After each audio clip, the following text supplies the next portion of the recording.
up, guys, and welcome to the channel. Today we have a Marvel Legends review of the Venom figure from the Venom movie. I will be honest with you, I was not a fan of the Venom movie, unfortunately, but I do love the design, I love the character, and as far as Marvel Legend goes, I prefer to just buy the movie characters than the comic book characters. It kind of keeps me in check, and it keeps my wallet a little bit more safe.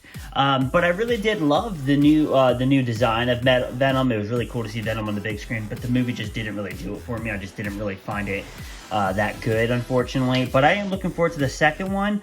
I think that the movie did show potential, and I think the second one is going to be the movie that finally captures me. But I'm really excited to have this figure and have Venom in my collection. As you can see, the box has the image of Venom on the side, a really cool look of the figure. And again, the nice image of Venom, and you get the Venom logo, and on top you get the Venom logo as well. So let's open up the figure, because I know you guys are not just here for the box, you're here for the figure. So let's check him out.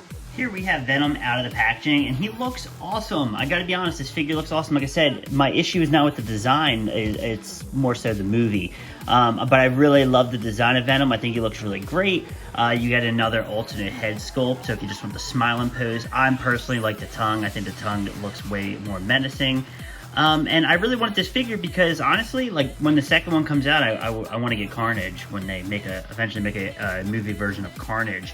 You get the fist hands, but I definitely like the open, the open grabbing hands more. It looks really nice. But as you can see, the head sculpt is really, really beautiful. You can see, like, the veininess is really, really cool, but I really like the teeth.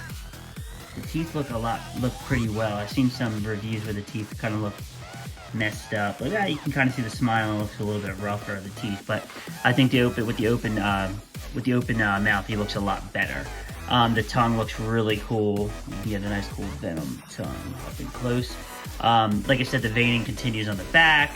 You get some cool veining on the hands, and you actually get some really cool textures, as you can see, throughout the paint. So it's not like a flat black. And honestly, this is a big figure. This is not a tiny Marvel Legends figure by any stretch. His head goes up, will go down, obviously side to side. His arms go up, it goes down, forward, back. It will actually do a 360. He's got a bicep cut. He has double jointed elbows, which is always nice. He's got really nice articulation in the wrist. He's got an ab crunch, which you can, he's like throwing up. Wow, he's really good articulation in the back. He even got another, he even, what would you guys call that? Like a diaphragm? I don't know. More in the back, His leg goes up, it goes back, it goes out. He's got a thigh cut. He's got double jointed knees. His foot goes up, it goes down, and he does have ankle pivot. I gotta say, this is a very, very well articulated figure. I'm really impressed by the joints in the in like the ab area. I think that's really cool. I think you can get some really cool poses, and I think, like, Spider-Man characters like web slingers, they need to be well posed, and Venom is definitely, he's basically the evil, or the gray version of Spider-Man, because Venom necessarily isn't evil, right? He's kind of an anti-hero. But I really think this figure is really cool. I'm really impressed with it.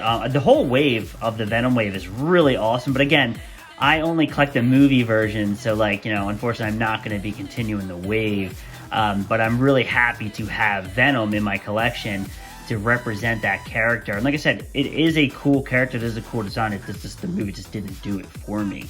And if you did like it, that's awesome. I hope you guys are excited for the second one. I'm very excited for the second one. I think the second one's gonna be awesome. Let's get some figures out to do some size comparisons with Venom and see how he stacks up with some other Marvel Legends you may have. Here we have Venom with the Gaming vs. Iron Man, and I think they look really well. Venom is definitely gonna be a bigger character. I think they look awesome. He's gonna look great in your Marvel Legends collection. I don't see, why he wouldn't blend in with anything. And that's the cool thing with the MCU, even though technically this is not a part of the MCU, but the cool thing about that is all the characters can intertwine. It's not their own universe. And I do think that with the new Spider-Man movie coming out, Far From Home, No Way Home, I do think you're going to find out that this is loosely a part of the MCU. I think that's going to be the case. It's going to be, I think it's probably ultimately going to be a part of Andrew Garfield's Spider-Man universe, because Sam Raimi already has a Venom, which was Topher Grace. But if they do make it to Tobey Maguire universe, I'm totally fine with that as well. But I do think you're going to eventually see these guys loosely connected to the MCU. And I think, like I said, I think this is all on a great figure. I highly recommend picking them up. I picked mine up at Walmart for retail price. I did not have to pay over market price for this figure at all. So I would say pick it up, man. If you want a Venom in your collection, you want a movie version, this is the one to get. It's a really, really beautiful figure. I hope you guys like this video. Please comment down below and subscribe to my channel, and I will check you guys out in the next video review.